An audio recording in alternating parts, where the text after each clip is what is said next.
Varicose veins కి సరైన చికిత్స కోసం సంప్రదించండి ఎవిస్ హాస్పిటల్. నమస్తే గురుగారు. శ్రీమాత్రే నమః. శ్రీమాత్రే నమః. గురుగారు, ఈ సంవత్సరంలో వచ్చే ఆఖరి అమావాస్య సోమావతి అమావాస్య అంటున్నారు. ఏంటి గురుగారు ఈ రోజు ప్రత్యేకత? సోమావతి అమావాస్య అమ్మ ఎప్పుడైనా సరే మనం పాటించడం వల్ల అంటే ఒక్కొక్క అమావాస్యకి ఒక్కొక్క ప్రత్యేకత ఉంటుంది. నేను చాలా మందికి మన వీడియోలు చాలా చేసాను ఇప్పటికి అమావాస్య మీద. చేసినప్పుడు వాళ్ళు నాకు కొంతమంది ఫోన్ చేసి చెప్తుంటారు, సార్ మేము అమావాస్య పాటించినప్పుడు నుంచి చాలా బాగుంది. అప్పుడు నేను ఎక్స్పీరియన్సెస్ అడుగుతుంటాను, ఏం బాగుంది మీకు అంటే ఏం చెప్తారో చూద్దాం, నాకు తెలిసి ఏం జరుగుతుంది అక్కడ.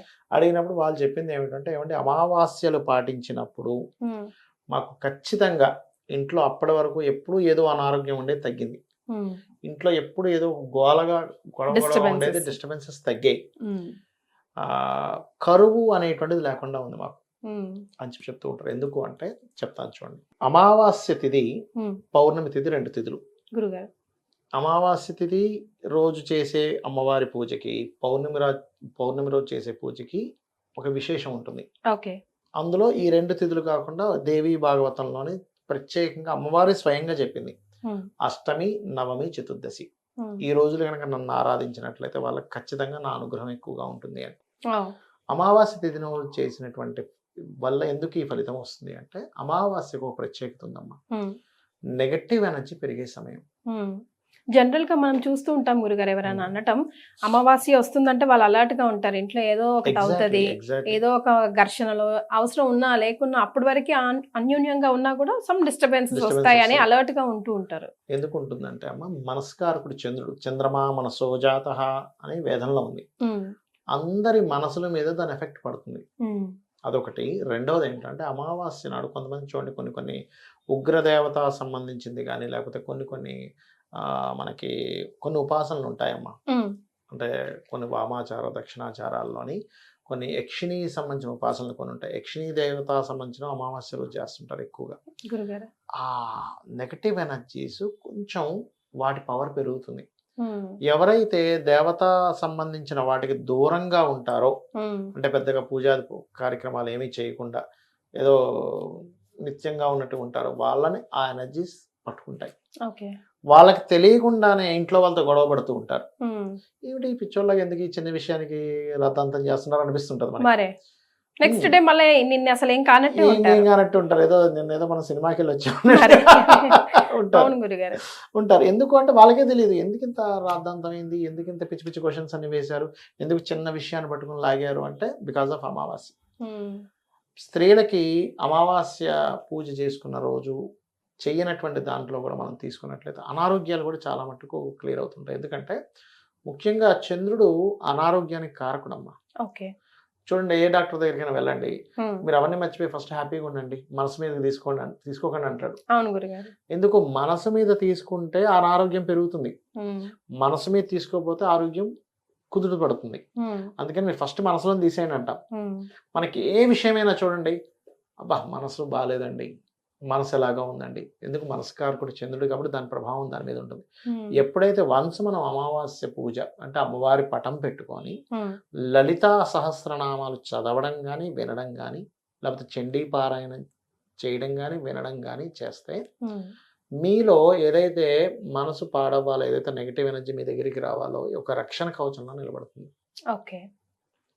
ఈ సోమావతి అమావాస్య మన గొప్పతనం ఏంటంటే మోసపోయే యోగాలు ఉంటాయి కొంతమందికి. అది ముఖ్యంగా చంద్రుడు పాడైతే వస్తుందమ్మా. చంద్రగ్రహం కనుక పాడింది అనుకోండి తొందరగా మోసపోతారు వాళ్ళు. ఎందుకంటే మనసు పనిచేయదు అక్కడ. ఏంటి వీడు నన్ను మోసం చేస్తున్నాడా, ఎక్కువ ఆశ చూపిస్తున్నాడా, ఏదో నా మనసు కొంచెం అది లాజిక్ అర్థం కావట్లేదు అనే దాంట్లోకి వెళ్ళిపోయి మోసపోతారు. అలా మోసపోయే యోగం ఉన్నటువంటి వారు సోమావతి అమావాస్య వల్ల మోసపోయేటువంటి యోగాన్ని పోగొట్టుకుంటాడు. అదొకటి. రెండవది, సోమావతి అమావాస్య స్త్రీలు గనక చేస్తున్నట్లయితే వైధవ్యం రాదు, గుర్తుపెట్టుకోండి. అది చాలా గొప్ప ఇది సోమావతి అమావాస్య. ఇంకోటి ఏంటంటే బ్రీతింగ్ రిలేటెడ్ ఇష్యూస్ ఉంటాయి కొంతమందికి, లంగ్స్ ఇష్యూస్ కానీ బ్రీతింగ్ కొంతమందికి ఆయాసంగా రావడము అంత ఇదిగా ఉండదు వాళ్ళకి. అలాంటి వారు సోమావతి అమావాస్య చేసేటప్పుడు ప్రాణాయామంతో కనుక లలిత చేసుకున్నట్లయితే దోషం తగ్గుతుంది. ఇంకోటి దీర్ఘ రోగాలు ఉంటాయి కొంతమందికి, బాగా రోగాలు ఉన్నాయి, ఆ రోజు సోమావతి అమావాస్య నాడు గనక సుబ్రహ్మణ్యేశ్వర స్వామిని అమ్మవారిని కలిసి పూజిస్తారు. అందులో పర్టికులర్గా ఎర్రటి పుష్పాలతో గనక అమ్మవారిని ఆరాధించినట్లయితే శత్రుపీడ, రుణపీడ, అదేవిధంగా మనకి అనారోగ్య సమస్యలు క్లియర్ అవ్వడం జరుగుతుంది. ఇది ముఖ్యంగా ఈ రకంగా పాటిస్తారు. ఇంకొంతమంది ఏం చేస్తారంటే ఇంట్లో ఎక్కువ పేడు ఉంది అని అనుకునేటువంటి వారు ఎర్ర అన్నం అంటే కుంకుమ కలిపినటువంటి అన్నాన్ని కలిపి తీసుకెళ్లి బయట ఏదైనా బయట పెట్టేస్తారు. బయట జంతువులకి వాటికి వేసేస్తారు. ఏదైనా మనకి రోడ్ల పక్కన అది ఉంటుంది చూసారా, అది యాక్చువల్గా జంతువులు తింటే వీళ్ళకి క్లియర్ అయిపోతుంది. జంతువులకి ఏం అవ్వదు. ఏ కుక్క వచ్చి తినింది అనుకోండి దానికి ఏం అవ్వదు. కాకపోతే ప్రేత బాధలు తగ్గుతాయి అలా చేస్తాయి. కుంకుమన్నం కలిపి అమావాస్య నాడు ఏం చేస్తారంటే తీసుకెళ్ళి అక్కడ పెట్టేసి వస్తారు. ప్రేత బాధలు తగ్గుతాయి. అయితే మనం గురుగారు ఇంట్లో పెద్దవాళ్ళని అడిగినా కూడా ఏదైనా పూజ చేద్దాము అంటే అమావాస్య రోజు వెళ్ళి అమావాస్య రోజే పూజ చేస్తామా, వద్దు వద్దు అంటూ ఉంటారు. కానీ మీ చెప్పిన పూజా విధానం చూసుకుంటే అయితే అమావాస్య రోజే సిద్ధిస్తుందని చెప్తున్నారు. అంతే అమ్మా. ఎందుకంటే ఎప్పుడు కూడా మనకి ఎనర్జీ తక్కువ ఉన్నప్పుడే కదా ఎనర్జీ పెంచుకోవాలి. ఇప్పుడు అమావాస్య నాడు పితృదేవతలకు కూడా చేస్తారు. మనకి స్వయం పాకం ఇవ్వడము, తర్పణాలు వదలడము చేస్తారు. ఎందుకు? కొన్ని ఎనర్జీని పితృదేవతలు కంట్రోల్ చేయగలుగుతారు. మీకు కొన్ని పనులు అవ్వాలనుకోండి, మీరు మీ పెద్దవాళ్ళు ఉంటారు కదా, తాతగారు ముత్తాతగారు, వాళ్ళని తలుచుకుని పని ఖచ్చితంగా అయిపోతుందమ్మా. 100% పని అయితే తీరుతుంది. ఏదో మిరాకిల్ జరిగినట్టుగా అవుతూ ఉంటాయి. నేను చూశాను, చాలాసార్లు చూసా. ఒకసారి నాకు ఒక 9-10 years బ్యాక్ సయాటికా వచ్చినప్పుడు కూడా మా మదర్ని అండ్ అమ్మవారిని తలుచుకున్నా, నాకు వెంటనే రిజల్ట్ కనబడింది. ఒక మంచి డాక్టర్ ఇమీడియట్లీ దొరకడం, 2 days లో తగ్గిపోవడం. 4-5 years వరకు తగ్గదన్నారు, అలాంటి 2 days లో తగ్గిపోయింది నాకు. 4-5 years ఎక్కడ, 2 days ఎక్కడ. నేను అమ్మవారిని మా అమ్మగారిని తలుచుకున్నాను కదా, సరే స్వయం పాకం ఇద్దామని ఒక ఫ్రెండ్ని తీసుకుని వెళ్ళి అక్కడికి వెళ్తే పెట్రోల్ అయిపోయింది. సరే నువ్వు పెట్రోల్ తీసుకుంటాను, అక్కడ కూర్చుంటా అన్నా. అక్కడ కూర్చొని ఎవరో బ్రాహ్మణులు వస్తే ఇచ్చి అక్కడ కూర్చోగానే అప్పుడే హోమియోపతి డాక్టర్ తీర్చాడు. లోపలికి వెళ్తే అప్పుడే ఒక ఫ్రెండ్ అంటున్నాడు, హోమియోపతి ఒకసారి చూపించుకోపోయారు అది.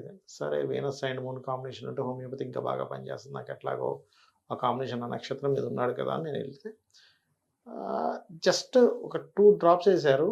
నెక్స్ట్ డే 70% తగ్గిపోయింది. షాక్ అసలు. అంటే ఆ రోజు మా అమ్మగారిని బలంగా అడిగాను, మా ఏంటిది నాకు ఈ నొప్పి ఏంటి? నాకేమో పెయిన్ కిల్లర్స్ వేసుకోవడం ఇష్టం ఉండదు, ఎందుకంటే సైడ్ ఎఫెక్ట్స్ వస్తాయి ఎందుకని. పెయిన్ ఏమో విపరీతంగా ఉండేది. అంటే అది నాకు చాలా ఎక్స్పీరియన్స్. దాని తర్వాత నేను చాలా మందిని నేను అడిగినప్పుడు, ఏదైనా కొన్ని పనులు అవ్వనప్పుడు వాళ్ళని, ఏమంటే మీరు అమావాస్య నాడు ఈ పూజ చేశాక ఒకసారి పితృదేవతలను కూడా ఒకసారి మీరు అడగండి, మీ ఇంట్లో పెద్దవాళ్ళు ఉంటారు, ఒక్కసారి వాళ్ళకి చెప్పుకొని చూడండి మనస్ఫూర్తిగా అన్నప్పుడు, కరెక్టే సార్ అని వాళ్ళు రిజల్ట్స్ చెప్పడం జరిగింది. అవునండి నాకు చెప్పుకున్న తర్వాత పని అవుతుందండి చెప్పారు. సో అమావాస్య అని తీసేయకూడదు, ఆ రోజునే అసలు సద్వినియోగం చేసుకోవాలి. ఇంట్లో బాగా దిష్టి దోషం ఉన్నా కూడా ముఖ్యంగా ఏం చేయొచ్చు గురుగారు? అందులో ఇది ఇయర్ ఎండింగ్ కదా, ఇంకా ఈ ఇయర్ కి తాలూకా మంచి చెడ ఇక్కడే వదిలేసి మంచి మాత్రమే క్యారీ ఫార్వర్డ్ అవ్వాలి అని అంటే అవునమ్మా. ఒకటి దిష్టి అనేటువంటిది ఎందుకు కలుగుతుంది అంటే, వాళ్ళకి ఆత్మకారకుడు వీక్ గా ఉంటాడు. రవిగ్రహం చాలా డౌన్ లో ఉంటుంది, అందుకు వాళ్ళకి తొందరగా దిష్టి తగులుతుంది. ఇప్పుడు 10 మంది వెళ్ళారు ఏదో ఫంక్షన్ కి, ఇంట్లో ఉన్న 10 మంది 5 మంది వెళ్ళారు, అందులో ఒక్కరు వీక్ అవుతారు చూడండి, మిగతా అందరికి మరి దిష్టి పడాలిగా.